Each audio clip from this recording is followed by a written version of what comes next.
এত গুলি কামানের পরে মাত্র 8 মিনিট। আপনাকেও কামান দেওয়া হবে, বলতে থাকেন। আমি বলতে থাকি, আপনি যখন থামায় দিবেন আমি থেমে যাব। Thank you. ধন্যবাদ মাননীয় স্পিকার। নোটিশটি উত্থাপন করেছিলাম জনস্বার্থে। বক্তব্য সবাই যখন দেয় জনস্বার্থেই দেয়। আমরা বিরোধী দলের পক্ষ থেকে পর্যন্ত 4 জন কথা বলেছেন, বা 5 জন আমি এখন বলছি। আমার মূল বক্তব্যে যাওয়ার আগে মাননীয় সংসদ সদস্য এবং স্বরাষ্ট্রমন্ত্রী খুব চমৎকার কিছু কথা বলেছেন, এগুলো একটু স্মরণ করতে চাই আমি। উনি বলেছেন যে share holder is share holder. সে কিভাবে শেয়ার হোল্ডার হয়েছে এটা পরে দেখা যাবে। এটা পরে কেন? এটা তো আগেই এক্সপোজ হয়ে গেছে। সারা দুনিয়া জানে, উনি জানেন না। উনার মতো একজন বিজ্ঞ মানুষ, আমি এটা বিশ্বাস করি না। এই ব্যাংক থেকে উনি একা নিয়েছেন তার নিজের নামেই 82,000 কোটি টাকা, আর তার সমুদয় শেয়ার যেগুলা তিনি কিনেছেন 82% মালিক হয়ে গিয়েছেন, এগুলার মূল্য হচ্ছে মাত্র 12,000 কোটি টাকা। অর্থাৎ তিনি কই তেল দিয়ে শুধু কই বাঁচেন নাই, কইও বাঁচছেন, শোল মাছও বাঁচছেন,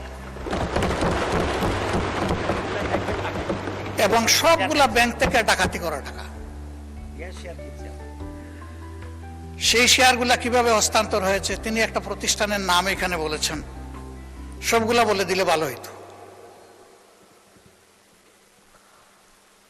এই ধরনের সকল শেয়ার হোল্ডারের উপরে বিশেষ একটা এজেন্সির মাধ্যমে প্রচন্ড চাপ ক্রিয়েট করে তাদেরকে বাধ্য করা হয়েছে তাদের শেয়ার হস্তান্তর করতে।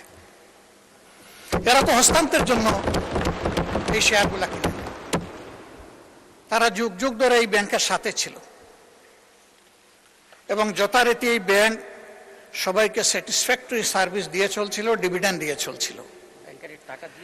একটা মাত্র ব্যাংক, যে ব্যাংক তারল্য সংকটে অন্য ব্যাংকেও হেল্প করত, এইভাবে ব্যাংকটা ডাকাতি করে আজকে এটাকে একদম দেউলিয়া করা হয়েছে।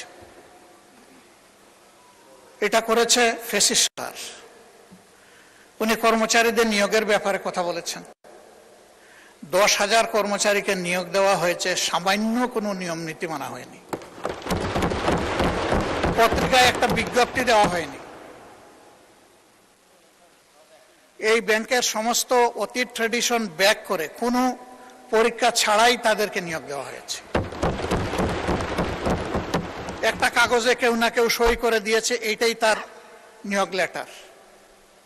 মাননীয় বিরোধী দলের নেতা, আপনি ভালোই বলছেন, কিছুটা অস্পষ্টতা আমার কাছে মনে হয় যে তিনি বলতে কাকে আপনি মিন করছেন, আর যেই আমলে এভাবে নিয়োগে বৈষম্য করা হয়েছে, অবৈধভাবে নিয়োগ দেওয়া হয়েছে, সেটা কি ফ্যাসিস্ট আমলে নাকি ইন্টারিম সরকারের আমলে? এটা ক্লিয়ার করে বললে সবাই উপকৃত হবে। জি জি, এটা ফ্যাসিস্ট আমলে। কিন্তু সালাউদ্দিন সাহেব একটা অংশ এনেছেন, আর একটা অংশ আনেন নাই। সরকার পরিবর্তন হওয়ার পরে 5 আগস্টের পরে আমরা যতটুকু জানতে পেরেছি যে তাদের সকলকে আবার পরীক্ষায় আসার জন্য ইনভাইট করা হয়েছিল, যে আসেন, বিনা পরীক্ষায় আপনারা চাকরি নিয়েছেন, মিনিমাম নিয়মটা মানে এখন আপনারা চাকরিতে ফিরে আসেন। তারা কেউ আসেনি। কেন তারা আসলো না? এরপরে এই ব্যাংকটা 1983 সালের নভেম্বরে 3টা শাখা দিয়ে বাংলাদেশে তার কার্যক্রম শুরু করে। ঢাকার লোকাল ব্রাঞ্চ মতিঝিলে, আগ্রাবাদ, চিটাগাং, সিলেট, তালতলা। পর্যায়ক্রমে তাদের সততা, দক্ষতা, আমানতদারি এবং গ্রাহকদের প্রতি তাদের সেবার মান, এগুলার কারণে অনন্য উচ্চতায় এই ব্যাংকটা চলে যায়। তিনি যে সমস্ত অভিযোগ আনলেন, যে কোনো একটা দলের দিকে ইঙ্গিত করে, একেবারে নাম বলে দিলেই পারতেন জামাতে ইসলামী। তিনি বলছেন যে মাঝে মাঝে নেকাব খুলা ভালো, এটাও খুলে দিতেন। এখানে নেকাব রাখলেন কেন উনি? যে এখান থেকে 700 টাকার একটা কি জানি 700 কোটি টাকার লোন কে নিয়েছে, এটা কোনো একটা দলের নির্বাচনী ফান্ডে ফান্ডিং করা হয়েছে। আমি এটা পরিষ্কার জানতে চাই, উনি জামাতকে এটার দ্বারা মিন করেছেন কিনা। যদি উনি মিন করে থাকেন, I am taking absolute challenge.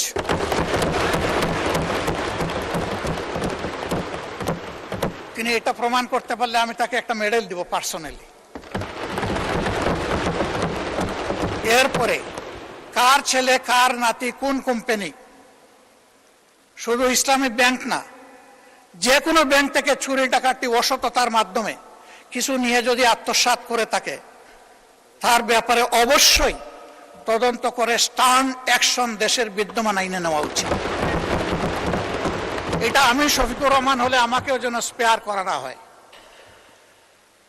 মাননীয় স্পিকার, এই ব্যাংকটিতে ক্ষুদ্র একজন ব্যবসায়ী হিসাবে আমার বসার সুযোগ হয়েছিল 2005 থেকে 2011 সাল, 6 বছর। ব্যাংকের বোর্ডে বসতাম, শিখতাম, জানতাম, বাংলাদেশের অর্থনীতিকে বোঝার চেষ্টা করতাম। সেই সময়টা এই ব্যাংক এককভাবে বৈদেশিক রিমিটেন্সের 32% পর্যন্ত আর্ন করত। তার ডিপোজিট, তার তারল্য, তার ইনভেস্টমেন্ট, সকল টার্নওভারে ইম্প্যারালাল একটা ব্যাংক ছিল। সবগুলা সরকারি ব্যাংক মিলেও তার সমতুল্য ছিল না। কিন্তু তখন বয়ান বানাতেন একজন বিশেষ অর্থনীতিবিদ ডক্টর আবুল বারাকাত। তিনিও আঙ্গুল তুলতেন জামাত ইসলামের দিকে, যে এখান থেকে জামাত ইসলামী হাজার হাজার কোটি টাকা নিয়ে যাচ্ছে। তার এই বয়ানের ভিত্তিতেই শেষ পর্যন্ত এই ব্যাংকে অভ্যুত্থান করা হলো, দখল করা হলো। 15.5 বছর দুঃশাসন চালানো হলো। কই প্রমাণ কোথায়? 15.5 বছর তো না, এখনো আবার একই তারে যদি কথা বলা হয়, আমি বলবো আমরা কি আবার সেকেন্ড আবুল বারাকাত হতে যাচ্ছি? আন্দাজ অনুমানের ভিত্তিতে কোন মহিলার কোন কোটেশন সংসদের মতো একটা প্রেস্টিজিয়াস জায়গায়, এগুলো আসলে আমরা আশা করি না। ওই মহিলাকে সংসদে হাজির করা হোক, যদি কোনো প্রভিশন থাকে সংসদে গণশুনানি হোক, অসুবিধা নাই।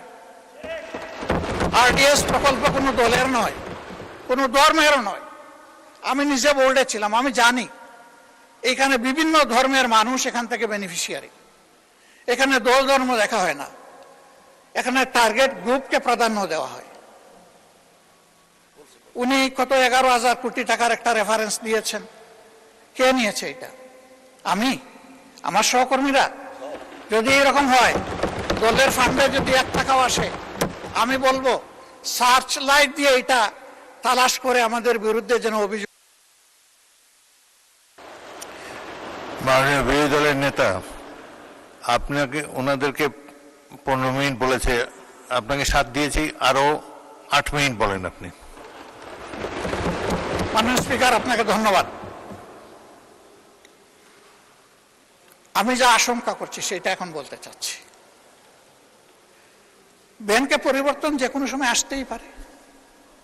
ব্যাংকের স্বার্থে আসতে হবে, গ্রাহকের স্বার্থে আসতে হবে, মালিকের স্বার্থে আসতে হবে।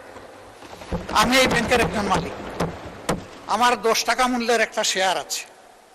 আমি আমার এই শেয়ারের দাবি কখনো ছেড়ে দেব না। আমার এই 10 টাকা মূল্যের শেয়ারের পক্ষে আমি আমার রাইট ধরে রাখার জন্য, এস্টাবলিশ করার জন্য যা করা দরকার তাই আমাকে করতে হবে। আমি তার রাজনৈতিক পরিচয় করব না, আমি করব এই ব্যাংকের একজন গ্রাহক হিসাবে, একজন মালিক হিসাবে। এইভাবে রাজনৈতিক পরিচয় থাকা কোনো দোষের বিষয় নয়। আর এই ব্যাংকের গ্রাহক শুধু জামাত ইসলামের মানুষরাই নয়, এই ব্যাংকের গ্রাহক বিএনপির বহু লোক আছেন, আমার পরিচিত অনেক লোক আছে, অন্যান্য দলের আছে, অন্যান্য ধর্মের আছে।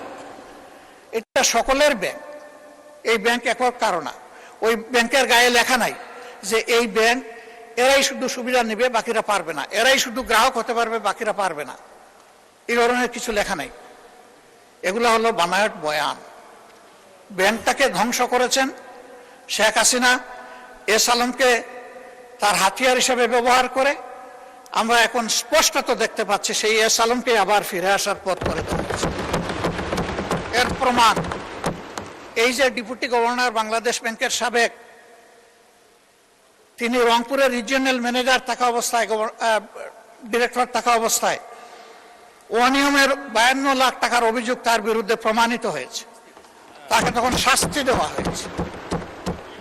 আর 5 আগস্টের পর তিনি স্বৈরাচারের দূষর এবং দুষ্কৃতকারী হওয়ার কারণে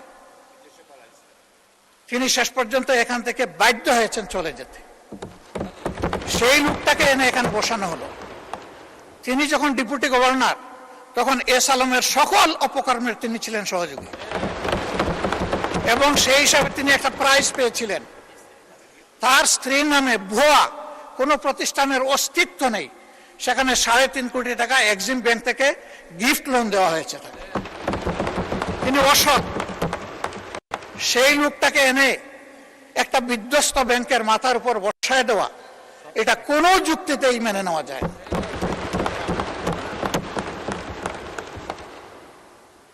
সরকার অবশ্যই সবকিছু চালাবেন, ক্রেডিট হলেও সরকারের, ডিসক্রেডিট হলেও সরকারের, কিন্তু জনগণের পারসেপশনটা কি এই ব্যাংক নিয়ে, এটা অবশ্যই সরকারকে বিবেচনায় নিতে হবে আমি মনে করি। সরকার বিবেচনায় নিলে দেশ লাভবান হবে, জাতি লাভবান হবে।